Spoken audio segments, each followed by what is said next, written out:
एक IISER truck Ahmednagar के flyover से गिरने से एक भयानक हादसा हो गया है। इस हादसे में 2 लोगों की गंभीर रूप से घायल होने की खबर है। अहमदनगर के इस फ्लाईओवर पर पहले भी 2 बार हादसे हो चुके हैं। इस मामले में शहर के लोगों ने सरकार से इस तरह के हादसों के खिलाफ कठोर कार्रवाई की मांग की है और ये सवाल उठाया जा रहा है कि इस तरह के खतरनाक टर्न्स पर सुरक्षा के उपायों में सुधार किया जाएगा या नहीं। वरतून पडली फ्लायओव्हरवरनं। खरं तर आपला फ्लायओव्हरचं रचना चुकीची आहे।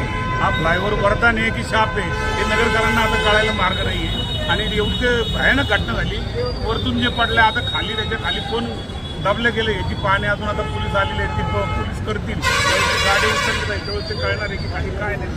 तरी आपण वरदान आहे की शाप आहे नगरकरांनी विचारात घेणं गरजेचं आहे आणि कुठल्याही जड वाहनांना दुपारच्या काळात शहरातून बंद म्हणजे चालू नाहीये। जड वाहनांना बंदी तर ते बाहेरून जायला पाहिजे नसतं तर गावातून एवढे जड वाहनांना एवढ्या भरधाव वेगाने जातात त्याच्यामुळे हे अपघात घडलेला आहे। हा आणि इथं जवळ कॉन्व्हेंट शाळा आहे। लहान लहान मुलांच्या टायमिंग झाला की शाळा सुटायचं चांगलं सुदैव एवढं की ते मुलांना कुठेही इजा पोहोचलेली नाहीये। त्याच्यामुळे ही घटना याचा या फ्लायओव्हरचे जे कन्सल्टंट आहेत सगळे त्यांनी त्याची बोध घ्यावा आणि पोलिसांनी पण याचा बोध घ्यायला पाहिजे की जड वाहनं या ठिकाणी जाऊन द्यायला नाही पाहिजे। दिवसात सापळा बांधलेला आहे असं म्हटलं तर वापरून राहत नाही। परिस्थिती अत्यंत भयानक आहे। 3 ॲक्सिडेंट झाले। 3 ॲक्सिडेंटमध्ये वरतून टोल म्हणजे 2 व्हीलरवर चालणारे माणसं डायरेक्ट वरतून खाली पडले आणि ते मृत्युमुखी पडले। आज 80 ट्रक वरतून खाली आला। ते दोन्ही म्हणजे वडील आणि मुलगा हे दोघं जण या गाडीमध्ये होते जे ड्रायव्हर आणि किन्नर म्हणून होते। त्याच्यापैकी एक जणांचा मृत्यू झाला। आत्ता सायदिक हॉस्पिटलमध्ये त्याला पाठवलं आम्ही तर त्याचा मृत्यू झाला त्या ठिकाणी जाताना श्रीदिकमध्ये जाताना। आता याच्या खाली कुणी दबलंय का कोणती दुर्दैवी घटना अजून काही घडलंय का याच्यासाठी पोलीस प्रशासनाला यात बोलवलेलं आहे। त्याचबरोबर इथं मोठी गाडी बोलवली जेणेकरून आपल्याला ही गाडी बाजूला करता येईल याच्या खाली काही अपघात घडलेला नसावा सुदैवाने। आणि याचा जो शार्प टर्न आहे फ्लायओव्हरचा तो अत्यंत धोकादायक आहे। टेक्निकल टीमने येऊन याची पाहणी करावी। अत्यंत वाईट परिस्थिती या फ्लायओव्हर आहे। हा नगर शहरासाठी केला आहे त्या लोकांनी मराव म्हणून केला आहे अशी परिस्थिती खरं तर ओढवलेली आहे आणि म्हणून तज्ज्ञ लोकांनी या ठिकाणी येऊन याचा जो टर्न आहे तो एवढा शार्प आहे एकदम जागेवर आहे त्याच्यामुळं कंट्रोल सुटून ही गाडी वरतून खाली आली। भर दिवसा हा विषय घडलेला आहे।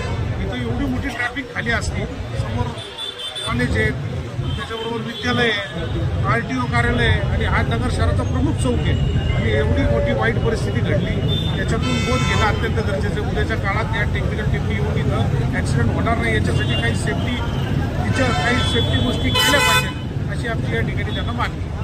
एकंदरीत जड वाहनांना शहरात बंदी आहे दुपारची तरी पण शहराला बंदी आहे सगळ्या गोष्टी माहिती आहेत पण सोडले कसे जातात कुणाच्या आशीर्वादाने सुटतात तिथं काही चिरीमिरी देऊन सोडतात काही पण तुमच्या या अशा सोडण्याने लोक जगतील का?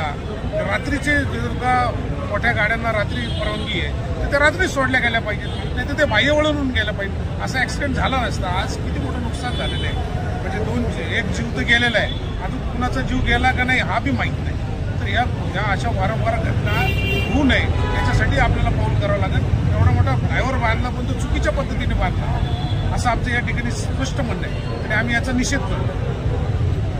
शहरवासियांचं एक स्वप्न होतं की या ठिकाणी फ्लायओव्हर व्हावा। नगर शहरवासियांचं स्वप्न होतं का फ्लायओव्हर व्हावा उड्डाणपूल झाला परंतु उड्डाणपूल करत असताना डिझाईन करत असताना बँकिंग ऑफ रोड्स जो नियम असतो किती स्पीडने गाडी वळवली पाहिजे आणि त्याचा कर्व कसा दिला पाहिजे याचं कुठल्याही प्रकारचं डिझाईन केलेलं नाही। हा या ठिकाणी 3रा-4था बळी लगातार या ठिकाणी गेलेला आहे। कारण बँकिंग ऑफ रोड्स जर पाळले असते तर त्या स्पीडला गाडी गेली तर ती गाडी कधीही पलटी होऊ शकत नाही किंवा त्याच्या बाहेर येऊ शकत नाही। वास्तविक पाहता संध्याकाळपर्यंत सकाळी 10 ते दुपारी 5 पर्यंत जड वाहनांना नो एंट्री आहे। पोलिसांनी त्या ठिकाणी नाकाबंदी करणं आवश्यक आहे। ती जर केली असती ही दुर्घटना घडली नसती। या सगळ्या गोष्टीची चौकशी होऊन दोषींवरती कुठेतरी कारवाई झाली पाहिजे तरच हे थांबणार आहे। अन्यथा नागरिकांची किती बळी जाणार किती जीवितहानी होणार आणि या उड्डाणपुलाचं असंच चालू राहणार। डिझाईन करत असताना पण जे बँकिंग ऑफ रोडचा नियम पाळला नाही त्याही गोष्टीचं या ठिकाणी संशोधन होणं गरजेचं आहे।